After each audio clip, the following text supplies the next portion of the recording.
கர்நாடக மாநில முதலமைச்சர் சித்தராமையா அந்த மாநில அமைச்சர்கள் மற்றும் அதிகாரிகளுடன் நேரில் வந்து கூட்ட நெரிசல் காரணமாக காத்திருந்து அஞ்சலி செலுத்தினார்.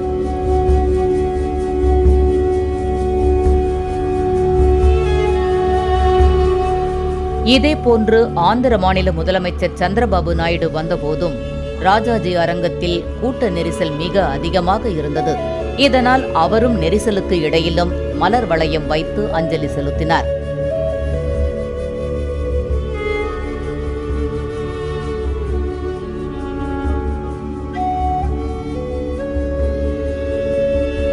புதுச்சேரி மாநில முதலமைச்சர் நாராயணசாமி காலையிலேயே வந்திருந்து அஞ்சலி செலுத்தினார்.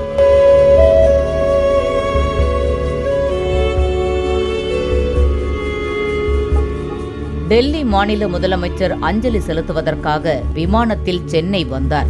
விமான நிலையத்தில் இருந்து காரில் ராஜாஜி அரங்கத்திற்கு வந்த அவர் அஞ்சலி செலுத்தி அதிமுகவினருக்கு ஆறுதலும் கூறினார். மகாராஷ்டிர முதலமைச்சர் தேவேந்திர பட்னவிஸ், அம்மாநில அமைச்சர் பங்கஜ் முண்டே ஆகியோரும் ராஜாஜி அரங்கத்திற்கு நேரில் வந்து அஞ்சலி செலுத்தினர்.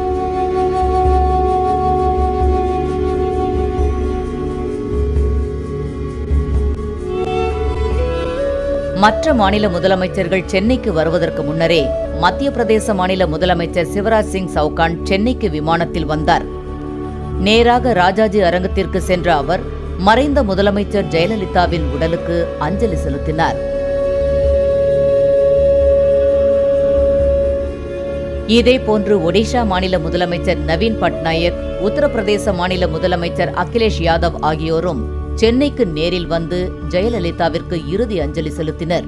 கேரள மாநிலத்தின் ஆளுநர் சதாசிவம், அந்த மாநிலத்தின் முதலமைச்சர் பினராயி விஜயன், முன்னாள் முதலமைச்சர் உம்மன் சாண்டி ஆகியோரும் திருவனந்தபுரத்தில் இருந்து ஒருமித்து சென்னை வந்தனர்.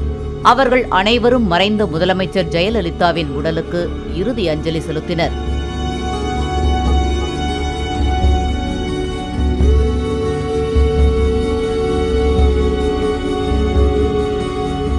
இதேபோன்று சென்னை உயர்நீதிமன்ற தலைமை நீதிபதி எஸ்.கே. கவுல் மற்றும் நீதிபதிகள் நேரில் வந்து மறைந்த முதலமைச்சரின் உடலுக்கு அஞ்சலி செலுத்தினர்.